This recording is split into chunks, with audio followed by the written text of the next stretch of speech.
बुलेटिनची सुरुवात करूया या क्षणाच्या अत्यंत महत्त्वाच्या ब्रेकिंग बातमीने। पुण्यातील खरं तर काँग्रेसचे आक्रमक आणि धडाडीचे नेते रवींद्र धंगेकर काँग्रेस सोडणार की काय अशा चर्चांना उधाण आलंय आणि त्याला कारण ठरलंय रवींद्र धंगेकरांचं एक स्टेटस।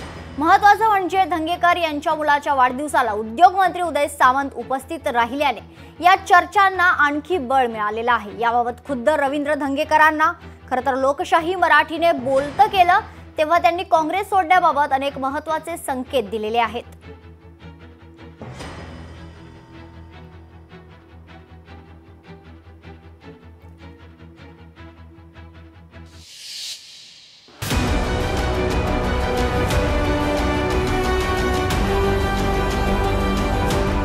रवींद्र धंगेकर शिंदेंच्या शिवसेनेत जाणार। रवींद्र धंगेकरांना कोणती चौकट मोडायची आहे?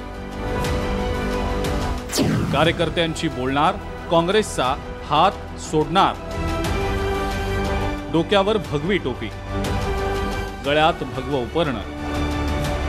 रवींद्र धंगेकरांनी अशा अवतारातले फोटो ट्विट केले आणि नव्या चर्चांना उधाणही आलं। रवींद्र धंगेकरांनी हे ट्विट केलं आणि अवघ्या काही तासातच त्यांच्या मुलाच्या वाढदिवसाचे फोटो समोर आले।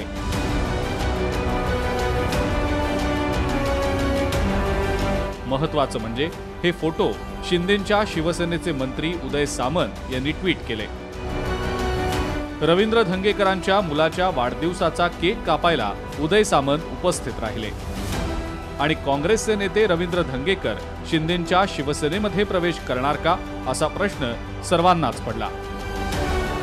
म्हणूनच लोकशाही मराठीनं खुद्द रवींद्र धंगेकरांनाच याबाबत प्रश्न विचारले तेव्हा भगवं उपरणं आणि उदय सामंतांबाबत ते काय म्हणाले पहा। छत्रपतींचा वाढदिवस म्हणलं, जयंती म्हटल्यानंतर आपल्याला ते सगळं आपण करतोच। भगवा गळ्यात टाकणं हा काही गैर नाही। आम्ही फॅमिली सगळे एकत्र एका हॉटेलमध्ये होतो आणि तिकडं ते आले होते आणि त्यांच्यामुळे त्यांनी केक कापला। शेवटी ते माणूस कौटुंबिक नाते असतात ना, ती काही राजकारणात आम्ही वेगवेगळे असलो तरी काही मित्र असतात ना, त्यांचे मित्र तर काय माझे अनेक मित्र सगळ्या पक्षात आहेत आणि कुटुंबाची नातीत नाही। काही दिवसांपूर्वी रवींद्र धंगेकर हे उपमुख्यमंत्री एकनाथ शिंदेंना भेटल्याच्याही बातम्या समोर आलेल्या होत्या। त्यामुळे धंगेकर खरंच शिवसेनेची वाटही धरतील अशी कुजबूज रंगली होती। त्यावर बोलताना आपण शिंदेंना कामानिमित्त भेटलो आणि कार्यकर्त्यांशी बोलून 2 दिवसात भूमिका मांडणार असल्याचं धंगेकरांनी लोकशाही मराठीशी बोलताना सांगितलं। माझी काय वैयक्तिक काम होते त्यासाठी मी काही लपून गेलो नव्हतो।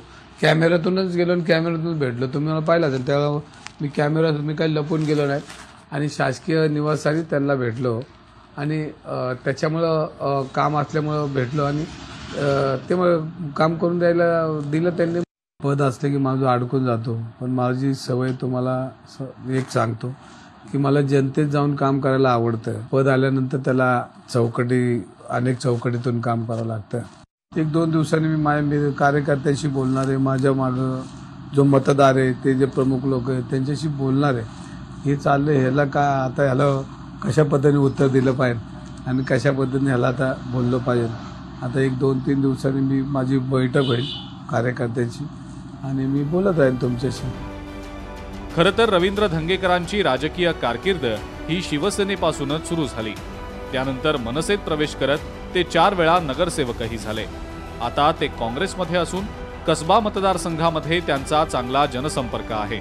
आपला माणूस म्हणून रवींद्र धंगेकरांची कसब्यात ओळखही आहे आणि म्हणूनच इतका धडाडीचा नेता काँग्रेस गमावणार का असा प्रश्न आम्ही काँग्रेस प्रदेशाध्यक्ष हर्षवर्धन सपकाळ यांना विचारला तेव्हा ते काय म्हणाले ते देखील पहा। भगवा ही महाराष्ट्र धर्माची ओळख आहे आणि भगवा जो आहे हा भारताचा एक निशाण आहे, त्यात गैर काही नाही। राहिला काँग्रेस पक्षाच्या वतीनं कालच माझा त्यांच्याशी संवाद झालेला आहे आणि ते या आठवड्यात मुंबई मुक्कामी मला भेटायला येणार आहे असं काल त्यांनी मला सांगितलं। हर्षवर्धन सपकाळ काँग्रेसचे प्रदेशाध्यक्ष झाले आणि काही दिवसातच रवींद्र धंगेकरांबाबत चर्चांना सुरुवात झाली। त्यामुळे हर्षवर्धन सपकाळ यांच्यापुढे धंगेकरांना पक्षातच ठेवण्याचं पहिलं आणि मोठं आव्हान असेल। त्याचबरोबर पुण्यातील लोकात मिसळणारा, लोकांचा पाठिंबा असणारा नेता शिवसेनेच्या गळाला लागणार का, हे येत्या 2 दिवसात स्पष्ट होईल. ब्युरो रिपोर्ट, लोकशाही मराठी. लोकशाही मराठी ऐका, पहा, जागरूक रहा.